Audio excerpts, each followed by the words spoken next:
ऐसे शरारती बच्चों के साथ क्या करना चाहिए। सनी नाम का एक लड़का पानी की गन पकड़े हुए चींटियों पर जोर जोर से पानी छिड़क रहा था। चींटियां घबराकर इधर उधर भागने लगीं।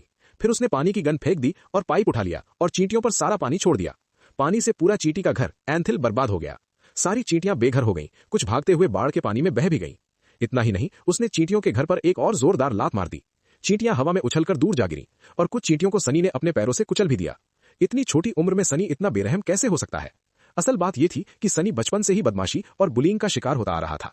हर बार जब गुंडों से पिटकर आता तो अपना सारा गुस्सा चींटियों पर निकालता था।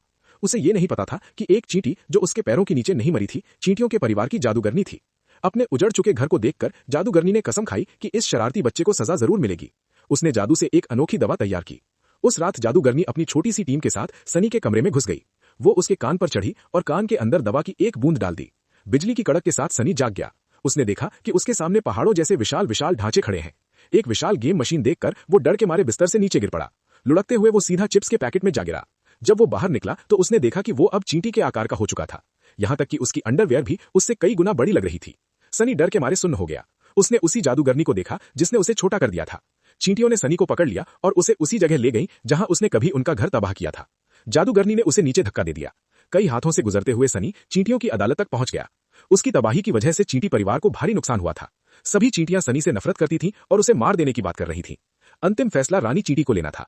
वो पंखों के पीछे से देवी की तरह प्रकट हुई और बोली, इसे मारना आसान है, लेकिन इसके जैसे और हजार आ जाएंगे।